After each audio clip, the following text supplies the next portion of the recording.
So, I'm at Starbucks, and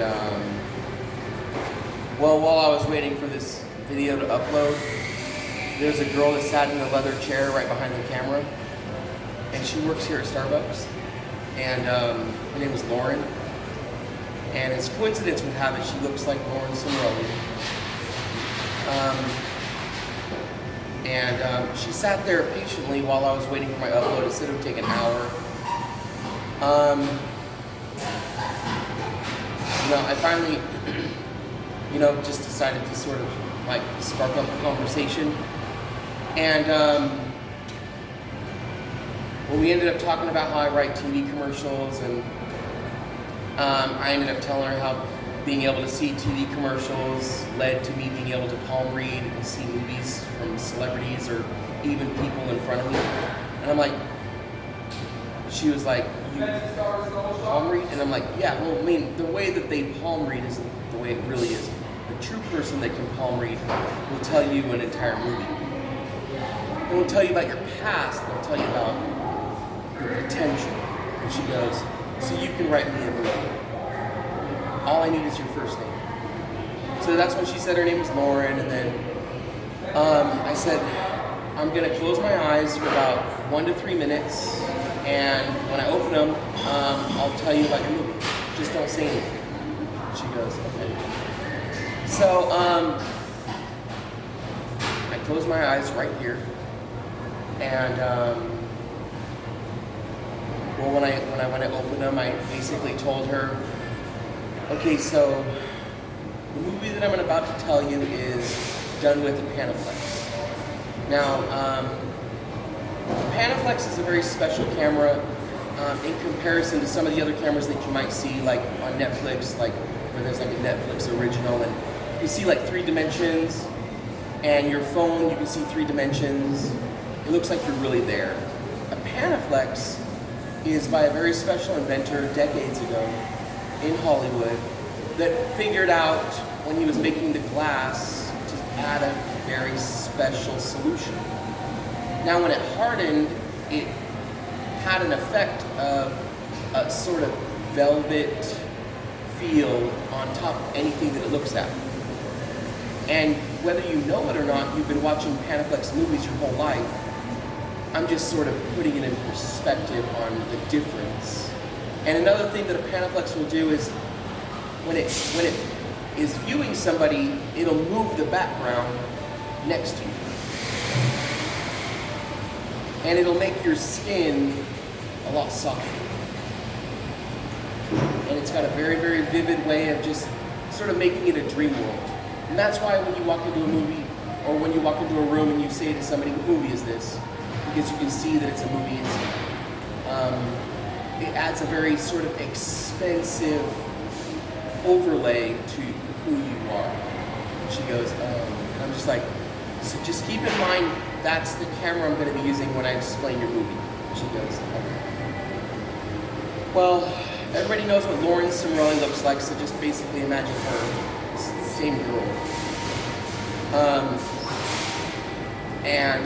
This is the movie that I ended up seeing in my mind, and then I ended up telling her. And it goes as follows. So, you're a teenager, and it starts out with you in school, and you're in the hallway, and you're closing your locker, and you kind of exhale, and there's people going every way, like this way, that way, and then you walk towards the camera goes back with you just to watch you, and it shows you're a little bit, depressed about something. Well, then you end up, school is over, obviously a lot of people are driving away from the school. Eventually, it starts to get darker, and then you get a text, or you try texting, like a bunch of times, and, your ride has not shown up. Well, eventually a car shows up, and it's a person that you obviously know, and it's a boy. Now, I tell her, I go, this boy he's from your neighborhood, but I mean, he's not your boyfriend, but you know that he has a crush on you. And he stops by and he goes, I thought your mom might have fell asleep again. do you need a lift? And she goes, yeah, thanks. He opens up the car door. She gets in the passenger seat, and they drive off, and there's just this little bit of sunset left, so it's really sort of pink sunset. And they end up, when he's about to her house, she just goes like, can we just go to your house? I really don't feel like getting mad at her right now. He goes, yeah, that's okay. Well, then the next thing you see is them sitting in his room, and she's on her stomach and she's looking at different things on her phone. And you can see based on the room that he has a particular Chinese background based on some things like for instance, paintings in his room. Plus I told her ahead of time, and I'm like, so this friend of yours, he has a mom that's Chinese, and she's died. And there's different places in the house where you can see that she's decorated in a Chinese fashion. And, but you know, the dad works nights, and you basically have the house to yourself. And she's just like, okay. So it basically is now in their room, and she's on her stomach, and he's taken out a samurai sword, and I described to him like a samurai sword is where it starts out about like this, and then it gets wider and wider and wider, and then it goes like that. And then she goes, oh, okay. Well, he's facing towards the camera, and it's in a sort of corner of the room like this, and you're in the background, not paying attention to him. Not because you don't care, but because you've known that he's technically skilled in being a swordsman. And part of the things that his mom did before she passed away was she constantly encouraged him to practice all levels of sword fighting. So he's doing these, and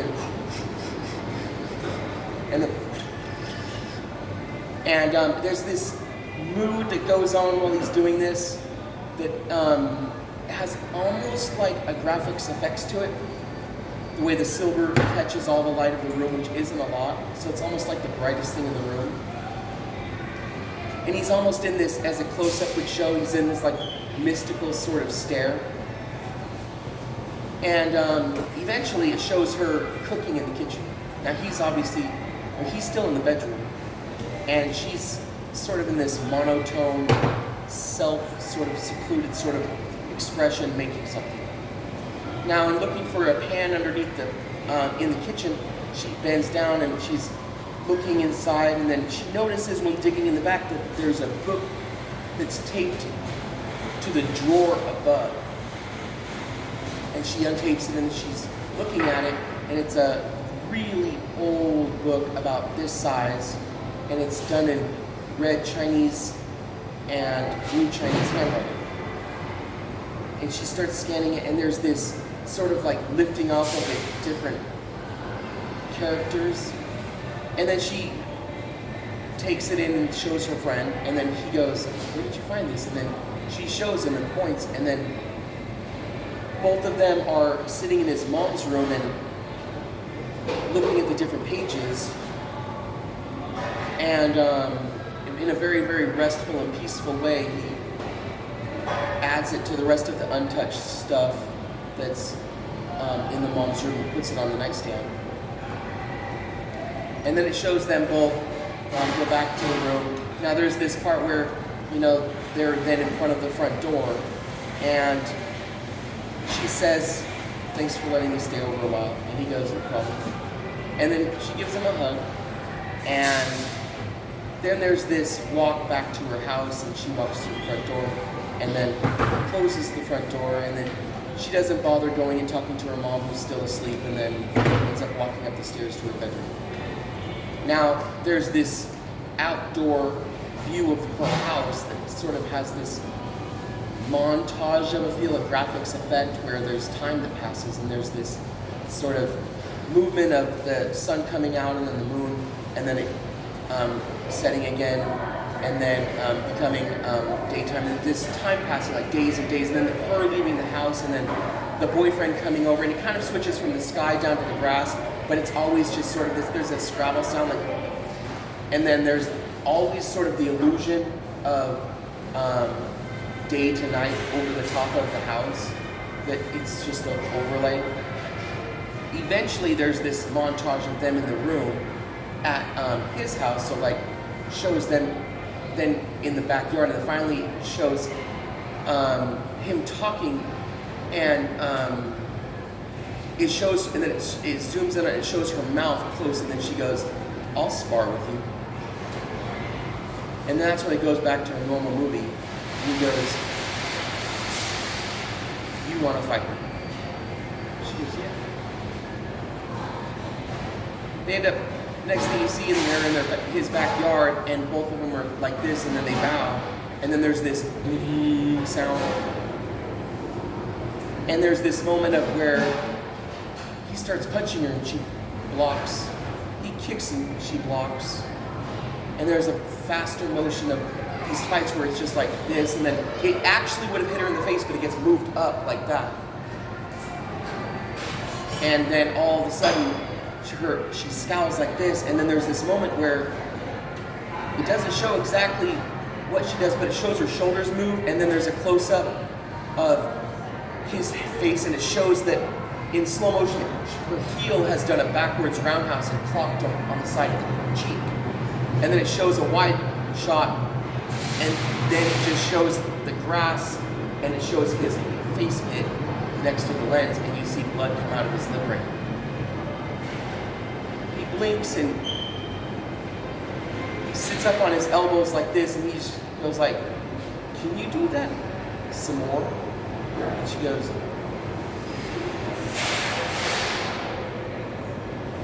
stands up, and he bounces a little, and then he starts going like, and she's like, and that's when you see the first, yeah, and she hits him in the face, and then he's like this. He takes it, he's taller, he's bigger. And then there's more fighting, and then she goes, yeah, yeah. And then he's punching, and then there's just this small little hand that hits him again and again. Now the camera starts from behind her and starts moving towards her over the grass. And he's taller than her, so you can see there's just her saying, "God, God, God," and his head is above her, so you can just see this face going like this. And then he goes, "Okay, okay, okay."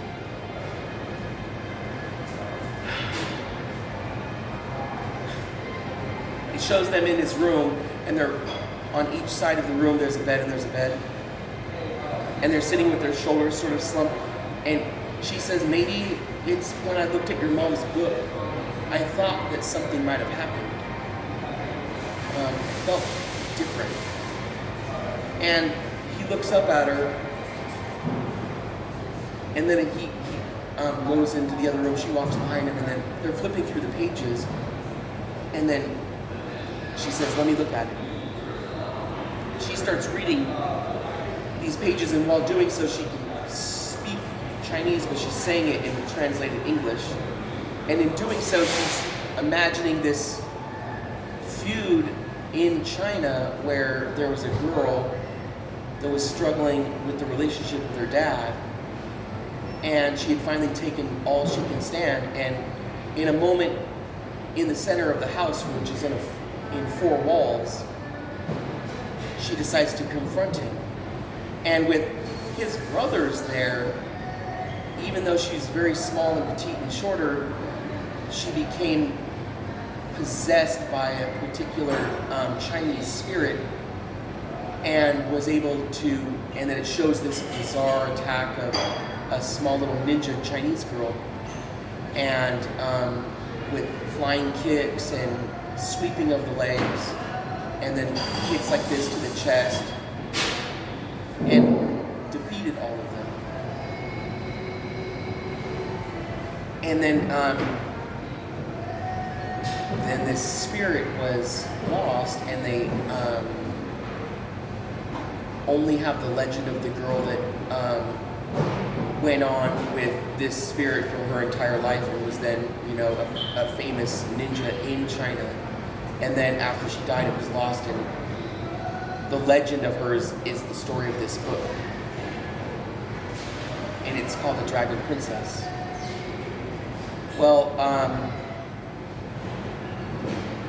he closes the book for her and then looks at her, and then she goes, "You don't think..." And then that's when there's this wider view of the room, and there's this like phantom woman, an older woman, and they both look up, and then she disappears into dust, and then the window is open, so there's just the curtains that just blow. And he says, "That was my mom." And then there's this moment where she's walking back to her house alone, the teenage girl, and the mom walks straight up to her, very, very upset, and starts trying to fight her, and she actually makes impact, and then the girl starts fighting back, and then while running away from her, because she would disappear and then appear, she started calling the friend on her phone and said, "Your mom is attacking me. Please help." And so she says, "Meet me here," and the guy runs out of his backyard and then goes over a fence and another fence, and then right when he shows up and the mom shows up, she sees the son and then disappears. Now the girl is at her school and the mom appears there, and the girl fights her by punching her, but then she disappears and she ends up punching another girl. And then a guy gets mad because he saw, and he's like, "What the heck is wrong with you?" So there's all these jock guys that are standing there that are really, really mad at her, and a crowd has formed, and she ends up fighting all of these guys at her school with like punches to the chin, and a roundhouse kick and a jumping knee to the face, and sweeping up a roundhouse sweep on the ground. And anytime she does impact, though, there's this facial expression of like, "Yeah!" And it sort of has an explosive reaction, and they fly back into the wall, and eventually there's 4 guys that are all laying on the ground coughing, and right when the principal shows up, her friends usher her away, and she never gets in trouble for it. Well, eventually she ends up back at her friend's house, and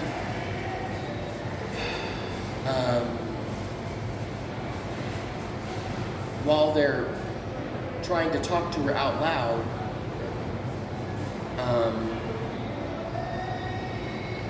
they get her to finally show up, and she doesn't show up happy at all, and she wants to fight even though the son is there. And both of them end up in a very haunting sort of fashion getting in a really, really big brawl with her, and she's upset about something, but the fight goes from the bedroom to the hallway to the kitchen to the living room. Now, with the son and the girl breaking all the furniture and a lot of cabinetry, eventually the son gets hit so hard he flies into the shelving that's in the wall. Now there's this glass vase that's there that's bright red, and when it cracks it in slow motion, there's this crystal ball that rolls out of it, and the ghostly Chinese mother goes, "My crystal." And she lowers down to the ground and she picks it up, and that's when the dad walks in, and then she looks at him in tears and she goes, "Why didn't you tell me that you had the dragon crystal ball?" And he goes, "I was informed to tell nobody or face dire consequences." And she looks at it like this, and it starts to turn pink, and then there's white light that builds in it, and a wide shot shows she turns into dust, and then her hands are the last thing to go, and then it ends up all inside the crystal ball, and then it floats, and then the vase comes up, and it closes around it, but then turns blue, and then all the shelving gets remade, and all the furniture gets remade, and the kitchen gets remade. and then the vase floats over to the shelf and is back where it started from. And with the possession now gone, all three of them cry and they hug each other at the same time. And with the sound of some Chinese music, the credits begin to roll. That's the Dragon Princess that I'm told born.